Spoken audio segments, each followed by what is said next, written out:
پیاره شریفه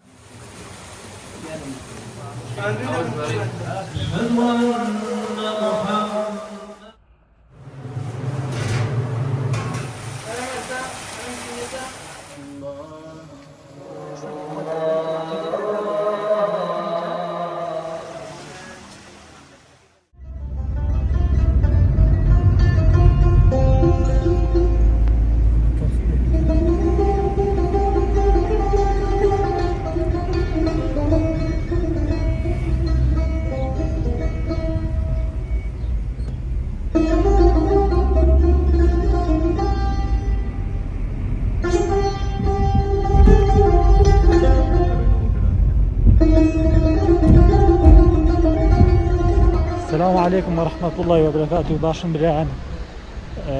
صلاة على النبي وأدارم باش بن هاتن ولاتن بفلوش كنوي أمرو نيواني داري بياري خرقي الشرفية كيش بياري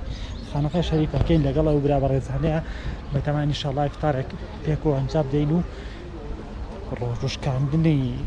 شوار دايمين روج رمضان لقلا وبرابر رزانة معنا بيكو أنجاب دينو إن شاء الله كجشتينا نعمل كتي بيار الشريفو برنامج كاني أو جشتمان بوي خوشي زرون أكينو عنيو لقل كاكشبانو كاكشادو كاكشيرا بش بخاي جورا ك گەشتی نەشوێنی مەبەستیش هەڵێنی تر دەستکەین بە گواستنەوەی بڵۆکەکە بۆ ئێوەی خۆشەویست.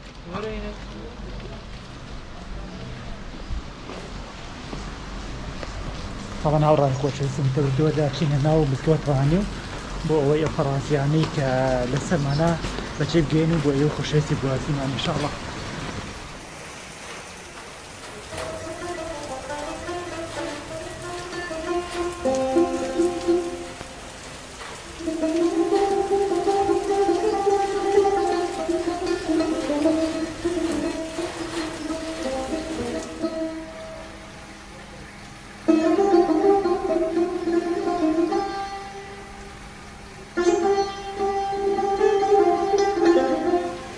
گۆرەتانە یاوەڕان بەڕێزم هیوادارم باشن دوایمان ببوونێت زۆر لە شاری سلمانی وانێ بەڕێزێتن بۆ بیاری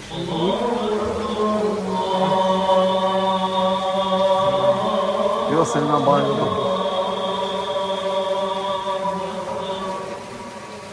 daha دوانم بەخشی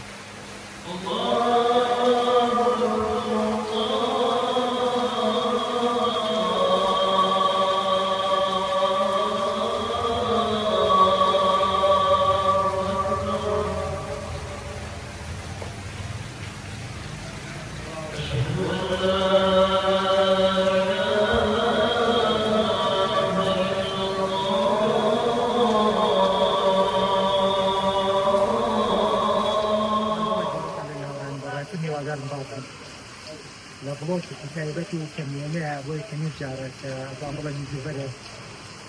چەنان وجود یادێت بڵۆکی گرم جۆرە بکات. ئێمان بۆ لەگەڵ هاوڕێیانمان هاتوون بۆ بیاری شەریک بۆ ئەوەی ئێوارە توانێت و ئیفارێک لەگەڵ ماوەستانی بەڕێز و فەقەکانی بەڕێزی دیارە شەریفە پێک و ئەنجام دێن و پێک و بەربانە بکەینەوانێ ئینشاءڵڵا لە خەسمەتیان ئەبین. لانیان بابەتە کە دانراوە ئینشاءڵڵا بە گرجیت دانراوە بۆ ئەوەی کارەکەمان بەتوانی بەڕوا بەڕێوە بەخوای گەورە وەردووەدا چینە ناو ئەو کەشە عیفانیانی کە لە ناو بیاری شەریفە هەیە بۆ ئەوەی لەگەڵ ماوەستانی بەڕێز و فەقەکانی بەڕێزدا زمینەکان بۆ ئەوەی خۆشەویست گواستینەوانی دیمەن لە ئێوە و بنیادیستی ئێوە هینانەوە لەگەڵمان تا دەستپێکردنی بڵۆدەکەمان.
دیواری شریفی بۆ قڕونە لای بەڕێستان جیت کات بە پێنج ئینشاڵڵا ئێماچینوانی ئەو بەرەو لەگەڵ باوەساگەلانی خۆشەویستە کە چێشلێنەر و سەرواسای دیارەی شەریفە لە خزمەتیان نابین و بۆ ئەوەی بزانین چۆنی ئامادەکردنی خوانی ڕۆژوان و بانگی ڕەمەزان چۆنە چۆن ئامادەیەکاکە بۆ ئێوەی خۆشەویستی دواسینەوەی لە بڵۆکەکەمانە ئاماژە پێبین و ئێوە بمێنوەنە بەڵام.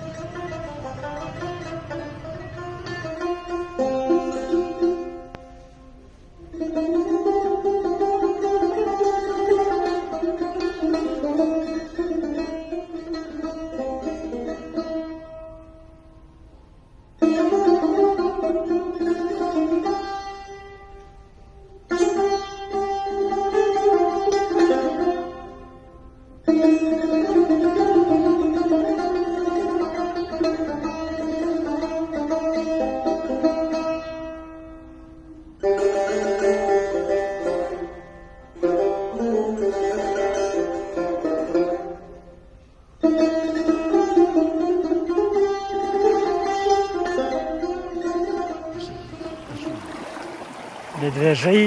بڵۆکی گەشتەکەمان ناوڕان خۆشەویستم سەردانێکی سەر سنووری میوان هەرێمی کوردستان و ئێرانمان کرد وتم بە ئەمەش بۆ ئەو خۆشەویست گواستینەوەی هەرۆکۆ دیمەن بە لاتان بمێنێتەوەنی هەچەنە لە ڕابردوودا بۆ ئەوەی خۆشەویستم گواستوەتەوانی بەخێر بێن بۆ بیارە.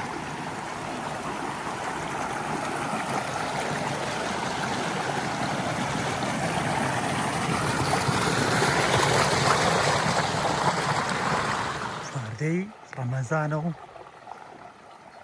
چایخانەکەی مام دەروێش لێسەدا نییە ئەوەی مانگی پیرۆزی ڕەمەزان.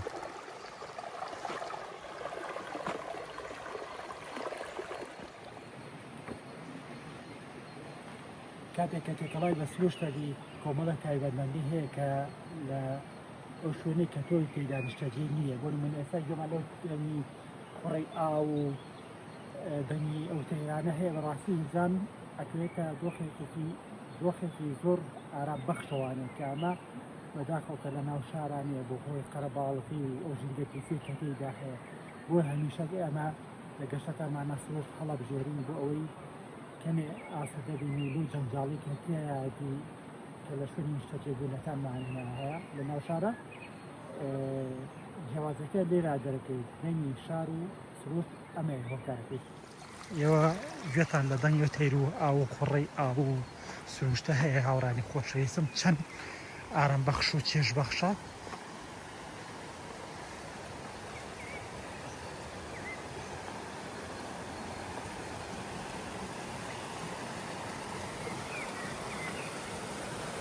ئەم دەنگانە تەنها لە سروشتا گوێویستە بیت.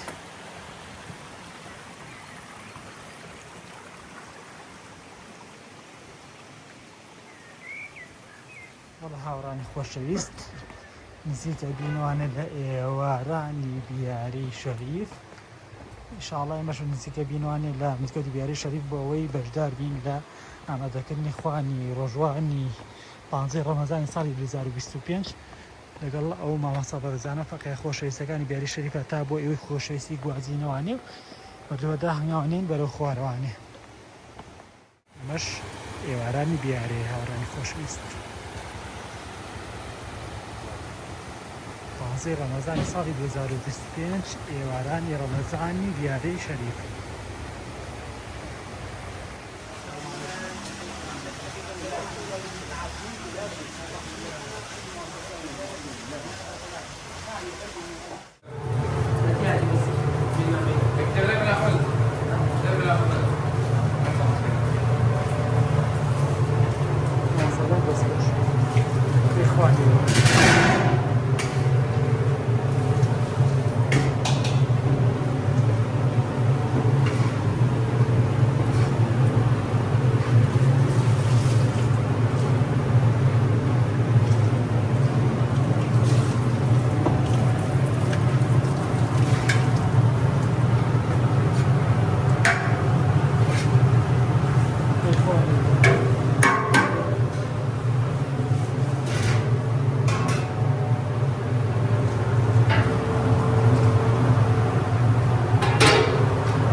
هاوڕێی خۆشەویستم ئێستا حالێ من لە ناو چێشتخانەکەی دیارە شەریفان وەکو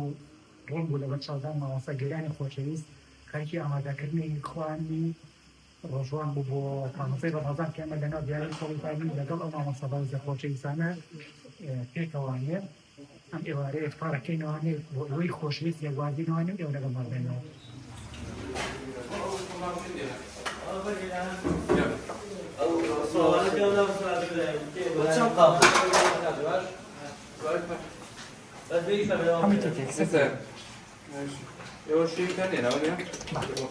والله بس خورما مانێنا خورمای بەرخی مانێنا شەکی زۆر جوانە.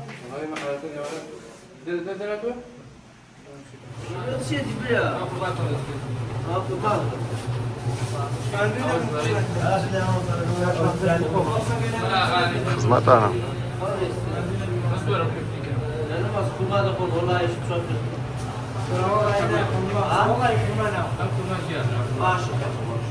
ولامي سبع قوزات الدول ولامي جلوسك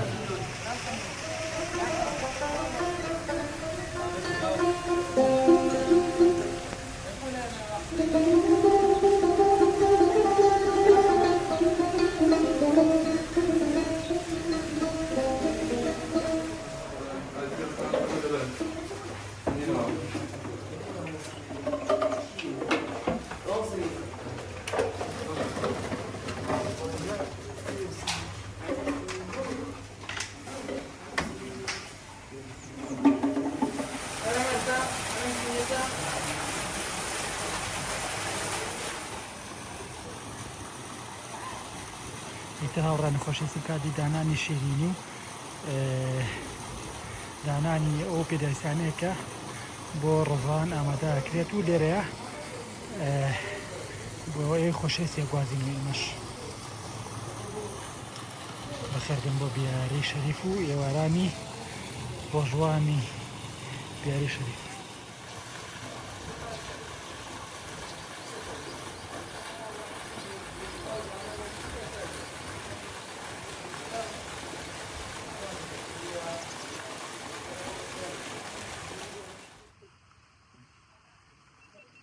بەجددی هاوڕێم دیمەنەکان ئەوەندە تایبەتە لێرەیە خۆشە یەم خۆشە نوێ ڕەمەزانم لێرە بەسەر بردیان دەست بەداخوانی کێمە ڕێگەڵا دوورە ناتوان بێنە خزمەتم دا بەڕێزانی لێرەیە ڕۆژی مانگی ڕەمەزان لێرە بکەینەوانێ.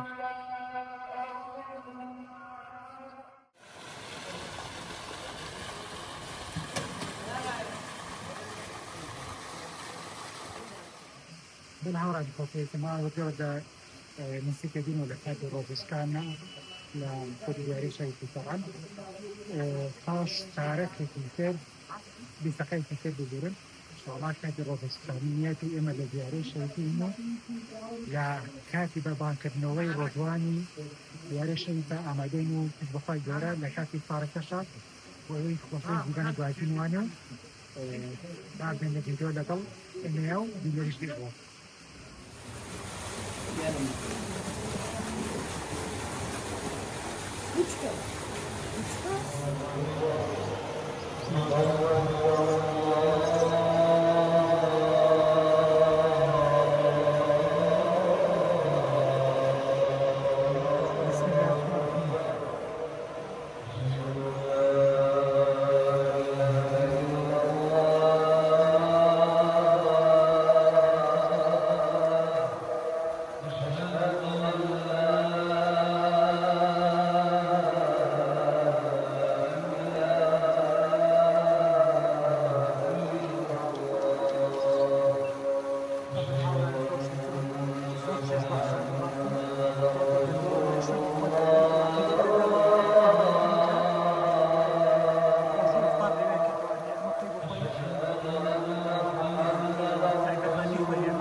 طبعا هاوڕای خۆشەویستم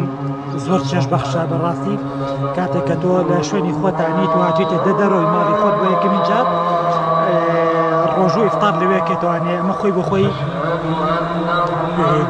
تایبەتمەندی خۆی هەیە بەڕاستی خۆی گەورە لەمە قبوڵکە لە مولایەک.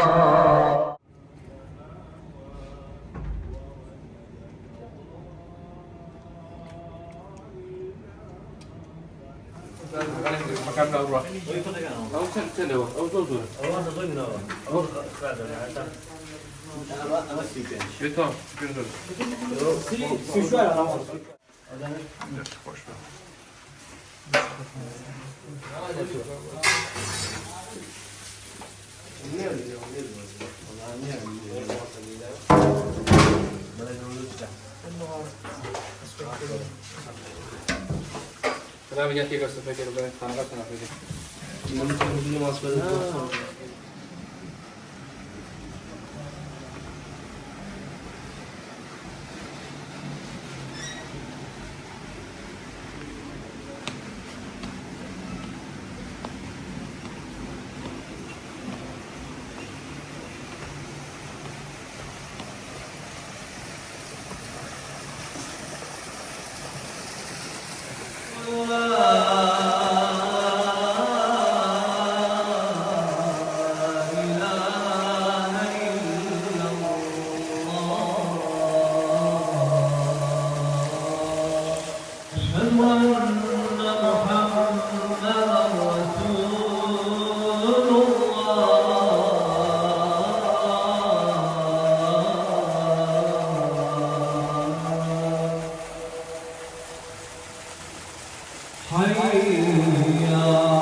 السلام عليكم ورحمة الله. كل هذا الطلال تخفي كأنه صلى الله عليه وسلم.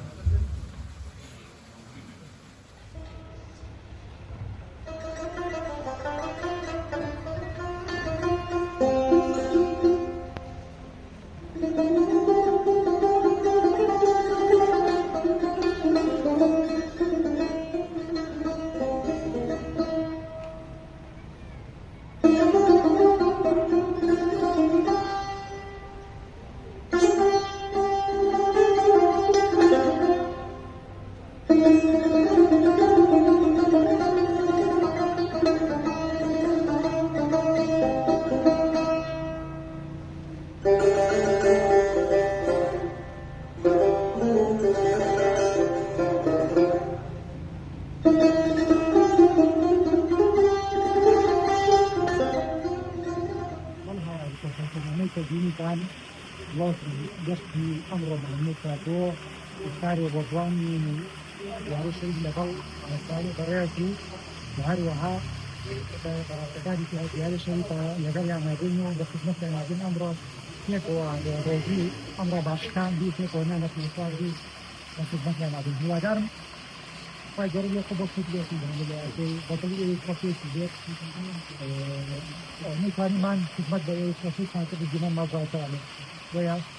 قابلات الكتاب بعد خاطر ما معه